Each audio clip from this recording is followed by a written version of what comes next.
Our speaker today, many of you are familiar with. He was here actually just about a month ago. An incredible being, Mr. Dirk Terpstra, who is formally trained with the HeartMath Institute, had a career in business but left it to pursue a life of meaning and purpose, helping people.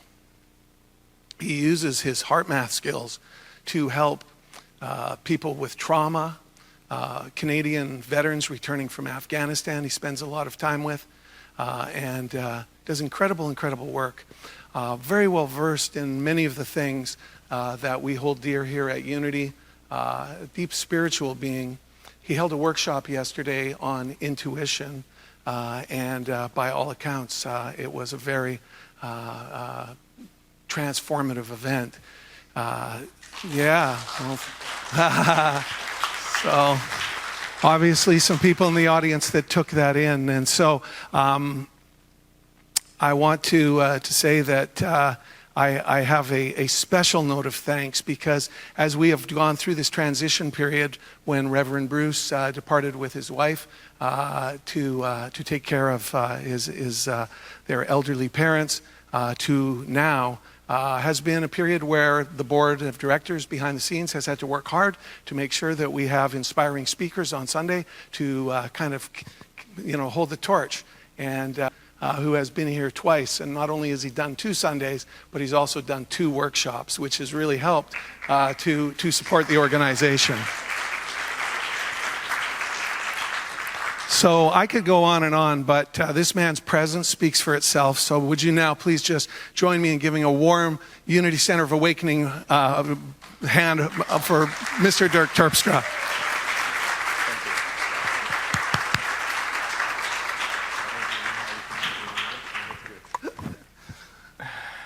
Good morning, everyone. We're supposed to do a meditation together. We're supposed to don't do anything. I'm very blessed and I feel very humbled to be back here again. Every time I come back, I feel like, and it sounds like a cliche, but it's not true, and I don't mean it this way, but it feels like a homecoming. I honestly feel your beautiful heart and the light that you're spreading into the world, and I'm very grateful to be part of that. So thank you very much.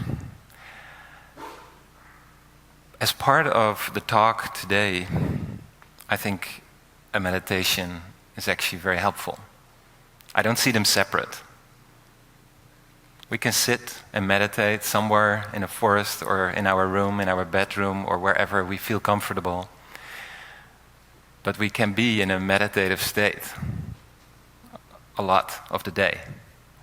We don't have to separate our work from being in our hearts and out of our head. So just see this as part of the talk that I also will be giving after this. If you prefer, you just can close your eyes. That's what most people do when they meditate. And we go within. Just notice your presence here, but also notice the presence of the people around you, next to you. Can you feel them? Or are there still thoughts running through your head based on whatever happened in the last 24 hours? Why don't you take a deeper breath, very slowly, in, and then let it go. Don't hold it, just breathe. There are no rules for breathing. It's the first thing that we did when we left our mother's womb. We started to breathe. And our mother didn't tell us how to breathe, we just knew it. And just breathe a little slower and deeper.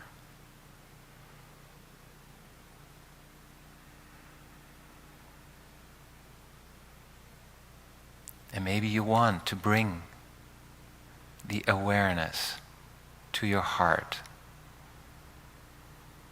That doesn't mean that you have to think of your heart, but just feel the air flow through it.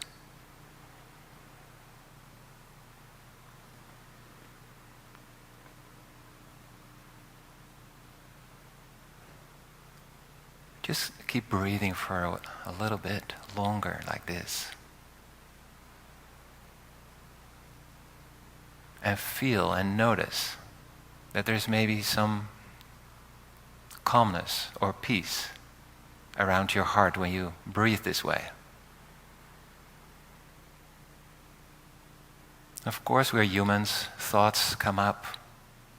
Just park them for now. They're not so important.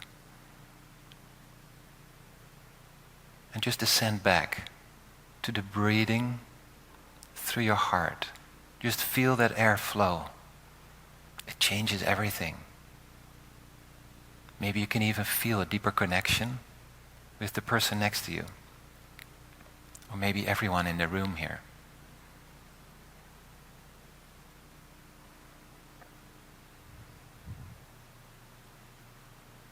Maybe you can feel the emotion of gratitude. Just be able to sit here, to be part of this community, and have the ability to breathe. Just notice what it feels like to be grateful for life flowing through you.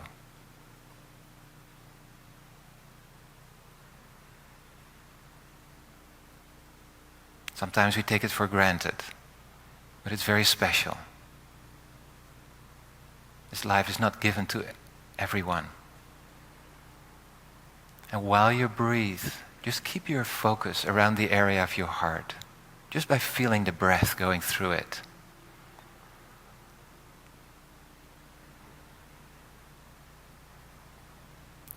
Know that this is also a place where there's an infinite, never-ending knowing of everything that is available to you. The things that you need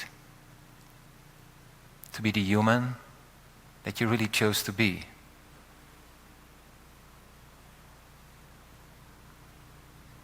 Know that if you don't know what to do, go here to this place in your heart and surrender through your breath into it.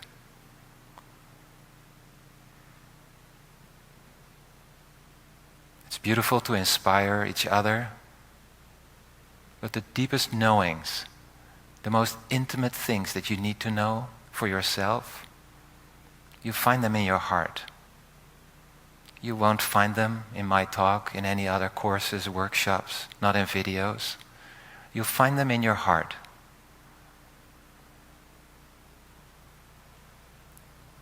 Because when we are in this state, God is literally speaking to you.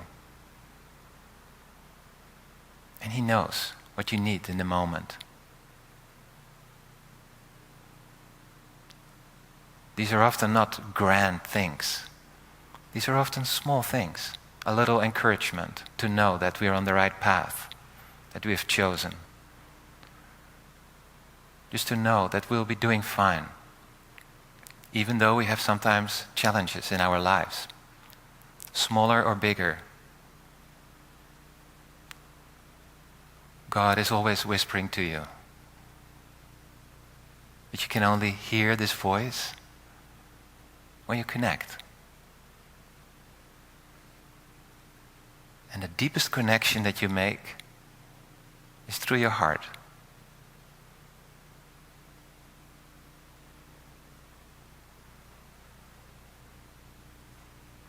Just breathe for a couple of more moments.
answers to questions that you might have, they usually don't come in words. They often don't come in clear pictures. They often come in sensations in the body. And you just know it's the right thing to do. This is why we say, trust your heart. You can follow your heart. Because your heart is not a single heart. Your heart is connected to the hearts of all hearts, which I like to call the cosmic heart, the heart of God. And so a piece of God lives inside you. Never forget that, especially in times that are challenging for you. God is always with you.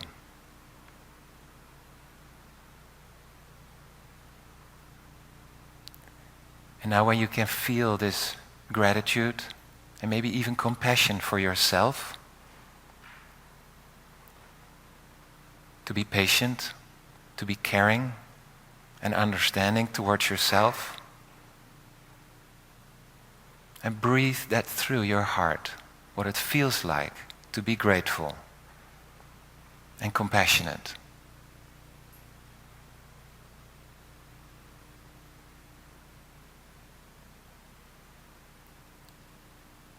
It's a very powerful field that you are creating around yourself, but it's not natural to keep it for yourself because we're all deeply connected. So while you're breathing and you feel the breath flowing through your chest, maybe you want to visualize radiating this care, compassion, and appreciation to all those around you here.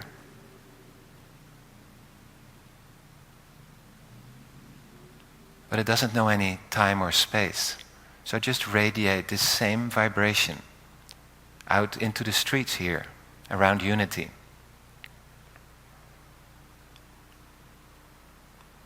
Our mind might tell us that's not possible.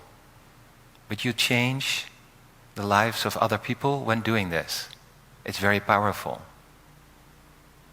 We're not meant to live on an island, just looking after ourselves. We're here as children of God and to care about each other. That's natural. We're deeply connected. We're brothers and sisters.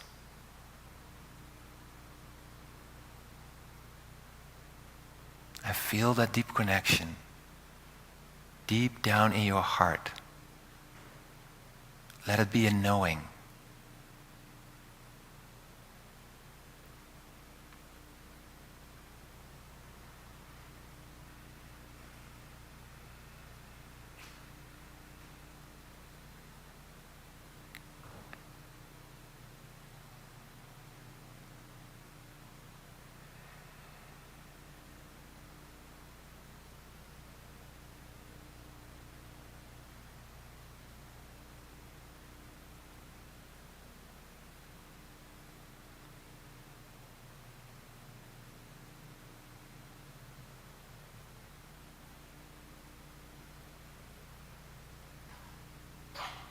And because of what you feel,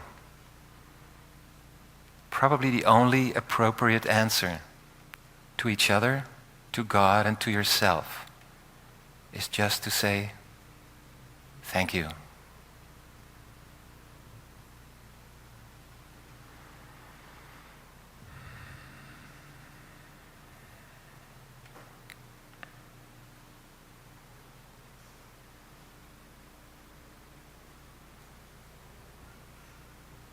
Why don't you just open your eyes and come back to the room?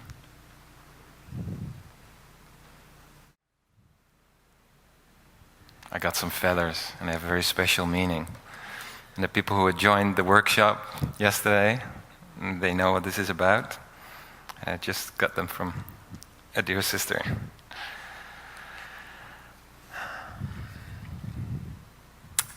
Those who have seen me speak before, hear me speak before, you know that I'm actually a very simple guy, and I have a very simple message. Sometimes I almost feel intimidated, to be honest, by all the intelligent teachings that are out there. Because I think, yes, there is a lot to what we're trying to find in our lifetime. And then I think, I just have a simple message. And I was working in the corporate business back in Europe. I remember a time that I was up for a very important meeting with the senior management of the headquarters of Philips. And it was time to impress them, but what we could deliver for them.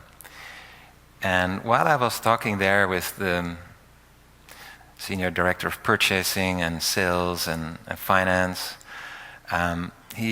one of them stopped me halfway through the presentation, and he says, "Mr. Terpstra," he says, "we've had several people already here to present what they could deliver to us, but your message sounds so simple." And he says, "Is it really that simple? Because when I have other people coming over," he says, "I sometimes almost feel that my feet are being lifted off the floor, and it's sometimes very complex what they offer us." And he says, "Is it really that simple?" And I said, "Yes, it's that simple." In the end, we got the deal, because for some reason, I have found in my lifetime that we like simplicity. When I was once interviewing Muji, and we were talking about truth, and Muji said, and I resonated with that, he says, "The truth is so simple, Dirk," he says, "but the seeker of truth is often complex." And that's exactly how I feel.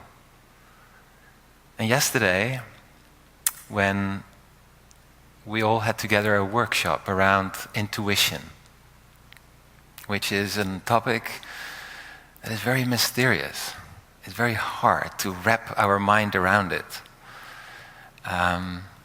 We concluded basically that science is just not giving us enough proof.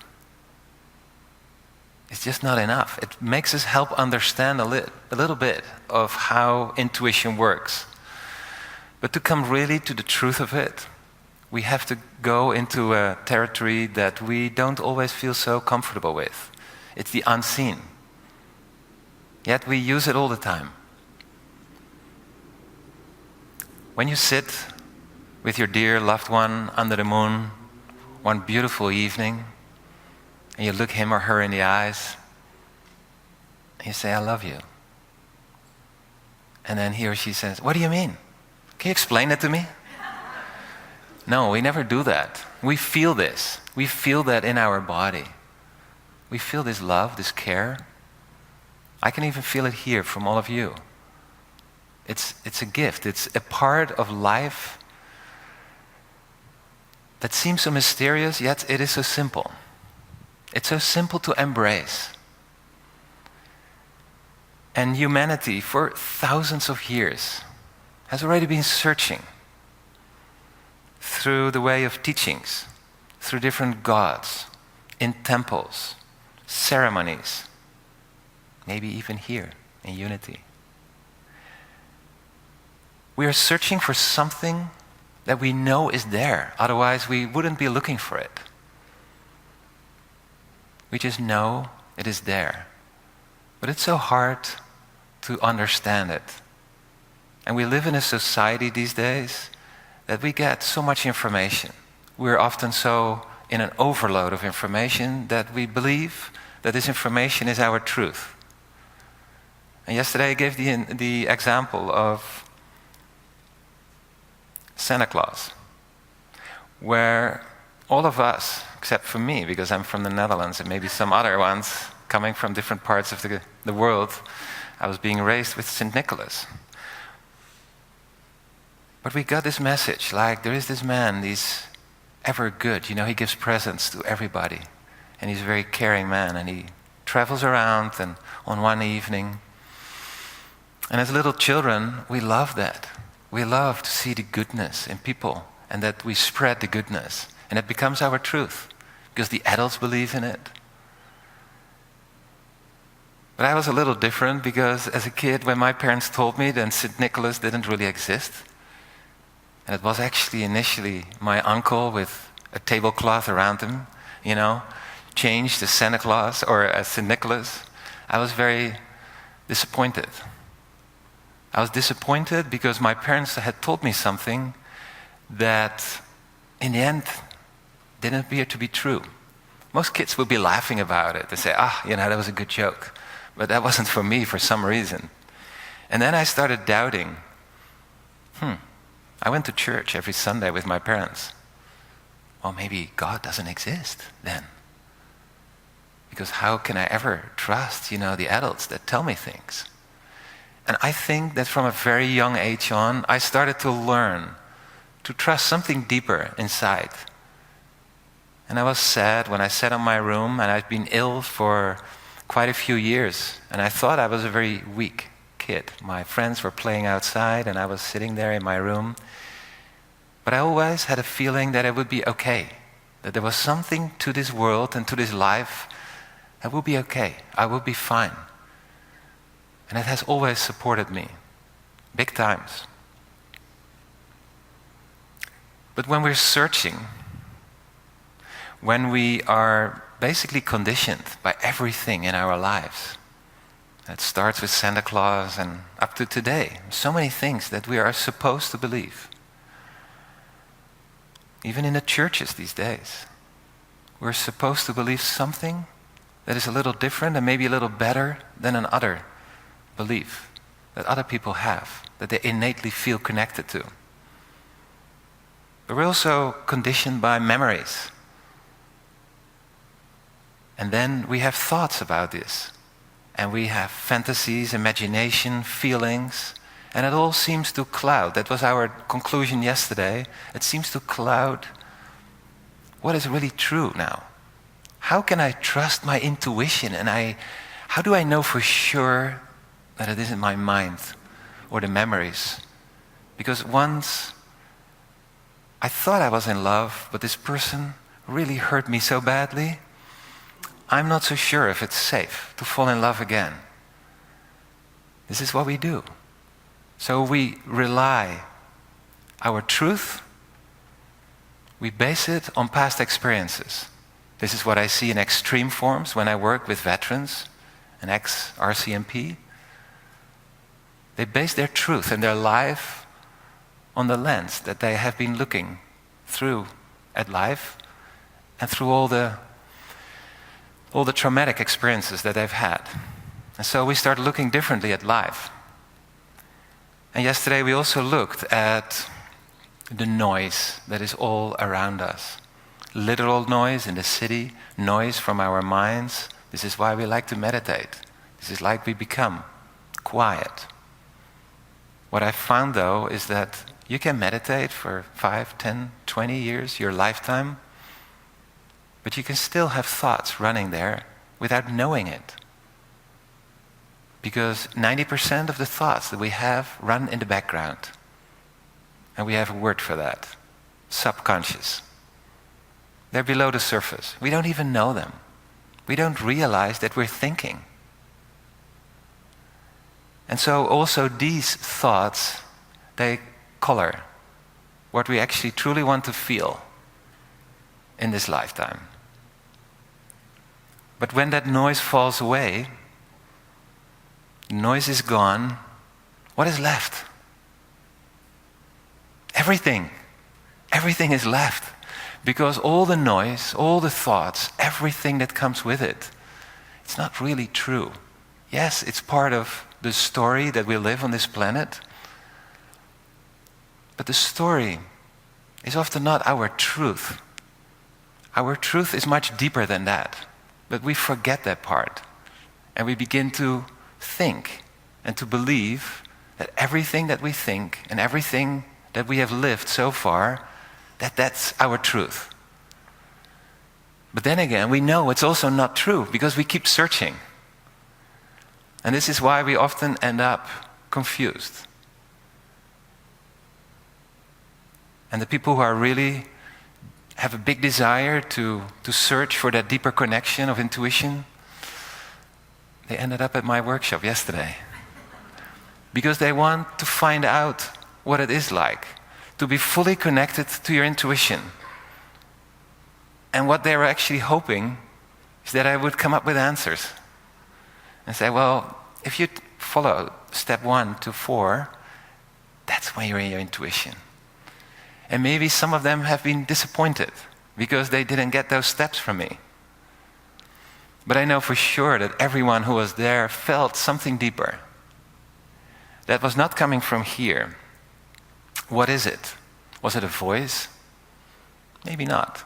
Was it a sensation deeper in your body that you cannot explain? Like the sensation that you feel when you are in love with somebody? Millions and millions of people travel by airplanes these days, every single day. We trust that the airplane stays up in the sky. We cannot see how, but we trust it. We trust our lives with that. And it seems always really nice when you say, oh, you know, he is so much in touch with his intuition. But what they often don't see is that it doesn't always come natural all the time. You don't see how many people have been suffering, sometimes almost died, to find that deeper connection with their intuition. Never forget that part. Be understanding of other people. What other person seem to have that you would love to feel as well, it's not always that rosy. We live in a world that is dualistic. We can feel the pain. But through that pain, we're also allowed to let beauty in. And through that pain, we often make decisions that we otherwise wouldn't have made. And these decisions often bring us closer in touch with that intuitive part. As children, we already had that. We knew it. We just followed our intuition. When we did things, we just followed the joy that we had when we were playing outside. We jumped in puddles and we got dirty when it had been raining. We didn't look at our pants and say, you know, we then have to wash it, or mom has to wash it, and we get dirty, or we just followed our heart. And then we get conditioned, and we started believing everything we have been told. So the title of this talk is Intuition is God Speaking to You. And I also mentioned that during the meditation. When you truly are deeply connected to your heart, there's a voice. We like to call it God, but it's love. It's our intuition. It's God speaking to us, but are we willing to listen? And if we are willing to listen, how much do we allow ourselves to be at peace in our hearts, stay out of our minds, and trust something? When I left Europe with 2 little boys and my wife, leaving a career behind, I had a beautiful house. And we made a decision because we were cycling here for 4 weeks, 2 years before. And I said to my wife, I looked at her and I said, I could live here. She says, me too. I love it here. People are nice, often very respectful. It was not so overpopulated. You might think it's overpopulated, but just go to the Netherlands. A lot of nature. We love to spend time in nature. And he said, okay, let's do it. Because if I go back to work after the holidays, I have all kind of reasons not to do it. So I needed to go first to an immigration consultant. And we went there before I got back to work. And this man said, yeah, it's probably a 90% chance that we get you in the country. And we looked at each other and said, let's do it. And I placed my signature. We had a down payment. That night, I could not sleep. I had 1,000 thoughts running through my head why I should not do it. It was just stupid. I had a beautiful career. I was building a pension. The kids were happy. Everything was fine. And then leave that behind. But it was a voice inside of me, in both of us, but inside of me that said, it's the right choice to make. Something drew me to a little town that I never had heard of. and the name of that town was Vernon. And we ended up 40 kilometers southwest of Amsterdam, flying to Canada, and we ended up in Vernon. I still live there. There's a lot of work to do there for me. So there was a voice inside that I trusted deeply, except for that one evening. Since then, I've never doubted any of that. I would do it again tomorrow. So what is really important for you to realize is that all of our experiences our current life we base on past experiences. It's just how life works. This is how we learn, this is how we grow, but also experiences that were not always so supportive to us, what I also already mentioned. But what I'd like you to know, and I got this beautiful thing here, if people hear me speak, they often hear me talk about the toroidal field, a torus shape that's around the Earth. It's basically the way space moves, the universe. It is also the toroidal field inside of our hearts. It's much bigger than this one. It's very large. But this field around the Earth is influencing our field. Big time. This field is very much changing at the moment. And I'd just like you to accept that part. It's empirical science. This is not some kind of esoteric teaching. The field around our planet is changing so much that it changes the field in and around our hearts. And the choices that we used to make in an older field environment were different. The choices that we're making today are very different. We're more conscious. Much more. Our children are much more conscious than we are. And we are more conscious than our parents and grandparents. And so, I'd like you to just feel that this field is changing, but this field is not out there to do you any harm in any way. Sometimes people feel that. This field is there to support us, because this same field is the field that gave us life. It's God. And everything is changing. So can you look at your future from a place of now, not from a place of the past? Are you daring to step into a new relationship, even though you have been hurt before? Are you daring to leave the job that you're in, that you hate so much, but it pays well, and just do something different?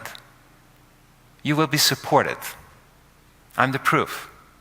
I had no clue what I was going to do here, but I was being pulled into this. And so, stop chasing what you really want and trust that this field is there to support you. God is there to support you. We're His children. And I always say, and it really works like this, the moment that you truly don't want anything, that's the moment you can have anything you want. Get out of your own way, trust your heart, literally, and know that God loves you deeply. Thank you. Thank you.